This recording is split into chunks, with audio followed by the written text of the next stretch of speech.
Hello everyone, नमस्ते, welcome to ILG classes. So guys, आज हम लोग Delhi university economics honours semester 4 का one of the best paper, मतलब पूरे इकोनॉमिक्स ऑनर्स के सेमेस्टर में सबसे बेस्ट पेपर बेसिक इकोनोमेट्रिक्स का सिलेबस डिस्कस करने वाले हैं, जो कि डीयू वाले पढ़ेंगे। मेरा तो बहुत फेवरेट पेपर है। मतलब चाहे मैं एमएमई पढ़ा लूँ, कुछ बच्चों को लगता है सर आप एमएमई ठीक पढ़ाते हो, स्टैट्स ठीक ठाक पढ़ाते हो, बट इकोनोमेट्रिक्स मुझे बहुत पसंद है पढ़ाना, बहुत ज़्यादा पसंद। बिकॉज आप इकोनॉमिक्स के बाद जिस भी वर्क कल्चर में जाओ, जिस भी, चाहे आप कॉर्पोरेट्स में जा रहे हो, पीएचडी में जा रहे हो, टीचिंग में, और कहीं भी जा रहे हो, आप लोग किसी रिसर्च में जा रहे हो, कहीं भी इकोनोमेट्रिक्स के बिना तो बिल्कुल सब कुछ अधूरा है, बिल्कुल सब कुछ अधूरा है। मैं आज आपको बताऊंगा कि आप क्या क्या टॉपिक्स पढ़ोगे और सेमेस्टर 1 और 2 और 3 में कौन कौन से पेपर की रिक्वायरमेंट आप लोग को होगी, जो आपको रिकॉल करने होंगे। मेजरली आपको स्टैटिस्टिक्स रिकॉल करना होगा। ओके, सो देखिए प्लीज, ये कुछ बने हुए, ये 24 की मीटिंग हुई थी उसका है, बट 25 में भी ये सिलेबस रहा है, 26 में भी रहेगा, जब तक बेसिक इकोनोमेट्रिक्स रहेगा। जब से मैं पढ़ा रहा हूँ सालों से, बहुत 15 16 17 साल जितने भी हो गए, यही सिलेबस चलता आ रहा है बेसिक इकोनोमेट्रिक्स, और आगे भी यही चलेगा। ओके, डीयू वालों के लिए, दिल्ली यूनिवर्सिटी के लिए। तो ये तो कुछ इंफॉर्मेशन लिखी है, तो you guys can read it out. मैं इतना वीडियो की लेंथ को बड़ा नहीं करना चाहता, ठीक है। मेनली जो टॉपिक्स आप लोगों ने पढ़ने हैं, अच्छा यहाँ पे आप लोगों को 24 25 26 में सॉफ्टवेयर वगैरह भी यूज करना है, बिकॉज ऑब्वियसली यार ऐसे कॉपी पेन पे तो काम करोगे नहीं आप लोग अपनी नौकरी में। ओके, सॉफ्टवेयर आर हो गया, एक्सेल हो गया, ठीक है, और भी मिनी टैब, ये कुछ सॉफ्टवेयर होते हैं यूज, ठीक है। ग्रिटल हो गया, तो ग्रेटल हो गया, आर हो गया, स्टाटा हो गया, एक्सेल हो गया, तो डिपेंड करता है कॉलेज वाले आपको क्या करा रहे हैं। अच्छा, अगर आप लोग मुझसे गाइडेंस ले रहे हैं तो मैं बेसिक इकोनोमेट्रिक्स आपको ये सॉफ्टवेयर के थ्रू नहीं पढ़ाऊंगा, कॉन्सेप्चुअल तरीके से, जैसे आप एग्जाम 90 मार्क्स का देने होगा बताऊंगा। बाकी इसके लिए हमारे पास अलग टीचर्स हैं जो इस पर आपको गाइड करेंगे। ओके, वो अपना अलग जो भी पोर्शन चलाएंगे।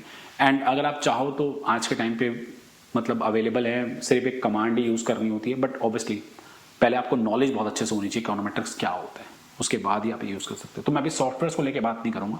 ओके, मैं मेनली बात करूंगा कि क्या क्या कंटेंट आप लोग इसमें पढ़ने वाले हो। फाइन, चलिए। तो बेसिकली ये टॉपिक के नाम है, ऑब्वियसली अभी तो आप लोगों के लिए नए नवेले नाम है सारे के सारे। जैसे पहला लीनियर रिग्रेशन मॉडल है, मल्टीपल लीनियर रिग्रेशन मॉडल है, functional form and qualitative independent variable है, फिर वायलेशन ऑफ अजम्पशन है। फाइन, ये कुछ 4, एंड स्पेसिफिकेशन बाइजनेस है। ये 5 टॉपिक है। देखो ये दिखने में ना सब थ्योरेटिकल लगते हैं, एंड समहाउ थ्योरेटिकल भी हैं, बट जब आप इसके अंदर की कहानी पढ़ोगे ना, मेरे से, मैं अपनी बात करूं मेरे से, तो आपको इतना मजा आएगा ना गाइस, कि यार किस तरीके से ना मॉडल्स बनाए जाते हैं, किस तरीके से फॉरकास्टिंग की जाती है, कैसे बताया जा सकता है भाई इस प्रोडक्ट की प्रोडक्शन कितनी करनी चाहिए, इसकी डिमांड कितनी होगी फ्यूचर में, सप्लाई क्या होगी, आगे क्या होने वाला है।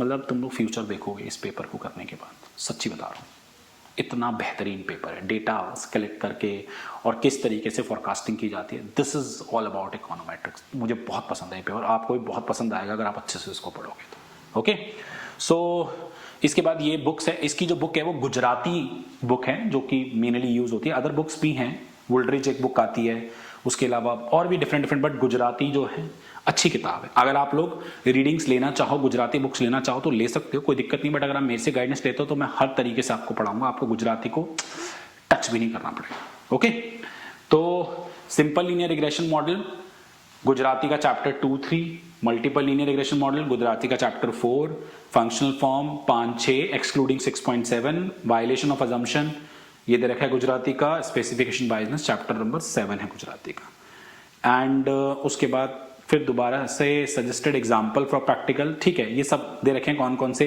एग्जाम्पल। देखो वुल्ड्रिच बुक एक दे रखी है, उसके एग्जाम्पल आप देख सकते हो, बट मैं प्रॉपर तुम्हें एक बुक दूंगा अपनी इकोनोमेट्रिक्स की, जिसमें सब कुछ कवर होगा। मेरी बुक और मेरी classes more than sufficient, but still आप लोग फिलहाल ये देख सकते हो इस तरीके से वुल्ड्रिच के कुछ कुछ चीजें यूज हो रही हैं, ये सब चीजें इसमें यूज होती हैं। आप चाहो तो you can take a click also, बाकी तो आपको डीयू से मिल ही जाएगा, ये ऐसा कुछ नहीं है।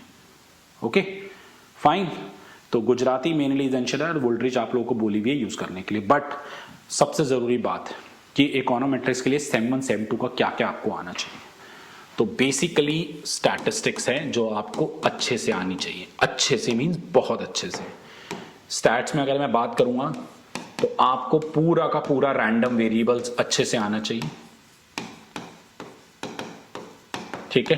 रैंडम वेरिएबल्स आपको थोड़ा सा बेसिक मीन और median, mod, standard deviation and their properties, ये अच्छे से आनी चाहिए। Next all distribution,